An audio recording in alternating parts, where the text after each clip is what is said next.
जय हिंद, नमस्कार। आप सभी को इस वीडियो में आप देखने वाले हैं प्रकाश का परावर्तन क्या है और प्रकाश के परावर्तन के कितने नियम हैं।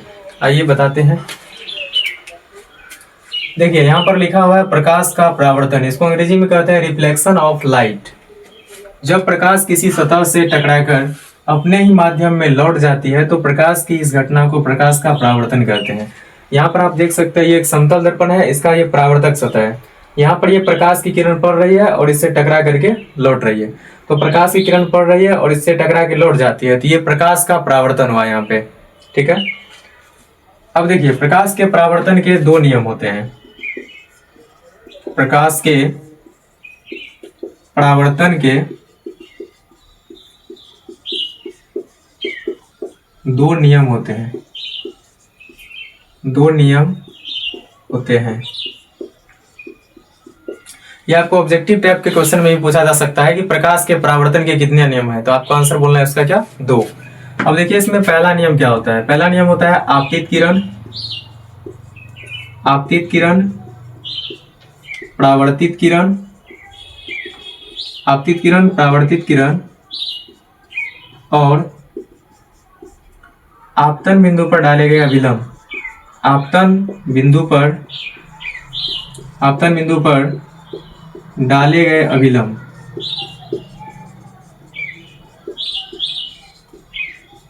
आपतित किरण, परावर्तित किरण और आपतन बिंदु पर डाले गए अभिलंब तीनों एक ही समतल में होते हैं।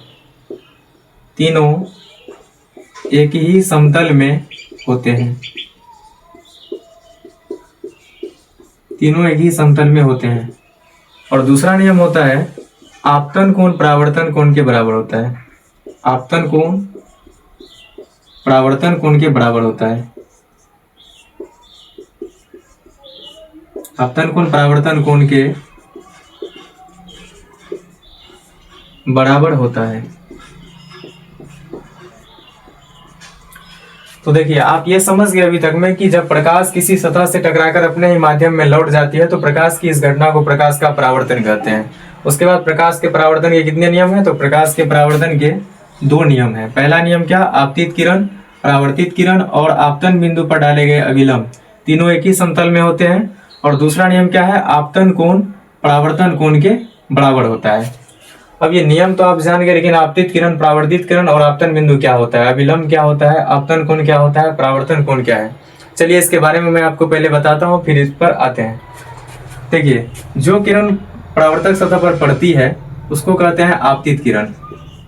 आपतित किरण। अब से इसे पूछा जा सकता है कि वह किरण जो दर्पण के परावर्तक सतह पर पड़ती है उसे कौन सा किरण कहते हैं, तो आपतित किरण। और वह किरण जो दर्पण के परावर्तक सतह से टकराकर लौट जाती है उसको कहते हैं परावर्तित किरण। परावर्तित किरण। यहां तक में दो पॉइंट आपका क्लियर है। पहला क्या, कि वह किरण जो दर्पण के परावर्तक सतह पर पड़ती है उसे क्या कहेंगे, आपतित किरण। और जो परावर्तक सतह से टकराकर लौट जाती है उसको क्या कहेंगे, परावर्तित किरण। अब यहाँ पर देखिए आपतित किरण इस बिंदु पर पड़ रही है, तो आपतित किरण परावर्तक सतह के जिस बिंदु पर पड़ती है उसको कहते हैं आपतन बिंदु। आपतन बिंदु। चलिए उसको ओ लिख देते हैं और इस दर्पण का नाम mn दे दिए हैं। वह किरण जो दर्पण के परावर्तक सतह पर पड़ती है आपतित किरण और जो टकरा कर वापस लौट जाती है उसे क्या कहते हैं, परावर्तित किरण। और देखिए आपतित किरण दर्पण के सतह के जिस बिंदु पर पड़ती है उसे कौन सा बिंदु कहेंगे, आपतन बिंदु। उसके बाद चौथा पॉइंट समझिए। यहाँ पर आप देख रहे हैं आपतन बिंदु पर ये सीधी रेखा खींची हुई है ना, और ये लंब होती है ना, मतलब 90 डिग्री होता है ये यहाँ पर। तो वह सीधी रेखा जो आपतन बिंदु पर लंब होती है उसे अभिलंब कहते हैं, है ना। उसे क्या कहेंगे, अभिलंब। ठीक, यहाँ तक में पहला जो नियम है आपतित किरण, परावर्तित किरण और आपतन बिंदु पर डाले गए अभिलंब। आपतित किरण, परावर्तित किरण और अभिलंब, ये तीनों पॉइंट जो है ये आपका अभी तक में क्लियर हो चुका है। ठीक है, अब समझिए आपतन कोण और परावर्तन कोण क्या होता है। देखिए ये हुआ आपतित किरण और ये अभिलंब। आपतित किरण और अभिलंब के बीच बनने वाले कोण को कहते हैं आपतन कोण। आपको याद रखना है, आपतित किरण और अभिलंब के बीच बनने वाले कोण को क्या कहते हैं, आपतन कोण। और आपतन कोण को आई से सूचित किया जाता है। उसी प्रकार यहाँ पर देख रहे हैं ये जो कोण बन रहा है ये परावर्तित किरण और अभिलंब के बीच बन रहा है, तो परावर्तित किरण और अभिलंब के बीच बनने वाले कोण को कहते हैं परावर्तन कोण। परावर्तित किरण और अभिलंब के बीच बनने वाले कोण को कौन सा कोण कहेंगे? परावर्तन कोण। और इसको आर से सूचित किया जाता है। अभी तक में ये आप जितना भी पॉइंट था, पांचों पॉइंट को आप समझ पाए होंगे अच्छे से। पहला क्या? दर्पण के परावर्तक सतह पर जो किरण पड़ती है उसे क्या कहेंगे? तो आपतित किरण। जो किरण टकराकर लौट जाती है उसे क्या कहेंगे? परावर्तित किरण। आपतित किरण जिस बिंदु पर पड़ती है, दर्पण के परावर्तक सतह के जिस बिंदु पर पड़ती है उसे कहेंगे आपतन बिंदु। और वह सीधी रेखा जो आपतन बिंदु पर लंब होती है उसे क्या कहेंगे? अभिलंब। अब आइए इस नियम पर फिर से फोकस करते हैं। पहला नियम क्या है? आपतित किरण, परावर्तित किरण और आपतन बिंदु पर डाले गए अभिलंब तीनों एक ही समतल में होते हैं।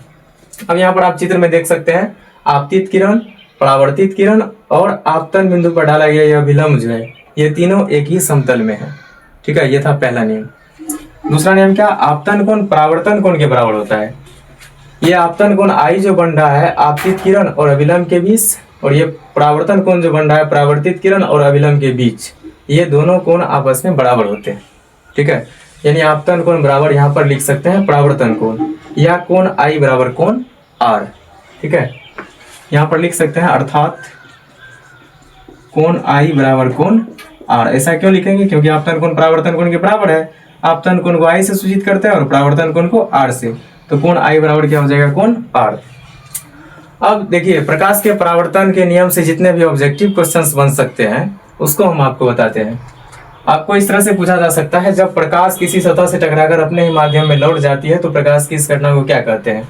तो आपका आंसर वहां पर होगा प्रकाश का परावर्तन। ठीक। दूसरा क्वेश्चन, प्रकाश के परावर्तन के कितने नियम है? तो प्रकाश के परावर्तन के कितने नियम है? 2 नियम है। यह था दूसरा क्वेश्चन आपका। तीसरा कैसे पूछा जा सकता है? हो सकता है ये नियम दे दे आपको कि आपतित किरण, परावर्तित किरण और आपतन बिंदु पर डाले गए अभिलंब तीनों एक ही समतल में होते हैं, और ये प्रकाश के किस नियम से लिया गया है? तो प्रकाश के परावर्तन के नियम से लिया गया है। उसके बाद ऐसे पूछ सकता है कि निम्न में से कौन प्रकाश के परावर्तन के नियम के अनुसार है? इसमें हिंदी में भी ऐसे लिखा रहता है, आपतन कोण बराबर परावर्तन कोण, आपतन कोण गुना परावर्तन कोण, आपतन कोण बट्टे परावर्तन कोण, इस तरह से रह सकता है ऑप्शन में। तो आपका आंसर क्या हो जाएगा? आपतन कोण बराबर परावर्तन कोण, या कोण आई बराबर कोण आर। ज्यादातर आपको यही देखने को मिलेगा, कोण आई बराबर कोण आर, क्योंकि ऑप्शन में देने में ये छोटा होता है। ठीक है, तो प्रकाश के परावर्तन का नियम आप यहाँ तक अच्छे से समझ पाए होंगे। ये आपके एग्जाम के पॉइंट ऑफ व्यू से बहुत ही मोस्ट इंपोर्टेंट क्वेश्चन है। प्रकाश का परावर्तन क्या है और प्रकाश के परावर्तन के नियम कौन कौन सी है। ठीक है, तो आप इसको अच्छा से कर लीजिएगा, है ना। और यहाँ से जितने भी ऑब्जेक्टिव क्वेश्चन अभी बताए हैं उसको आप ध्यान में रखिएगा। अगर आपको वीडियो अच्छा लगे तो वीडियो को लाइक कीजिएगा और चैनल को सब्सक्राइब जरूर कर लीजिएगा इस तरह की वीडियो और देखने के लिए।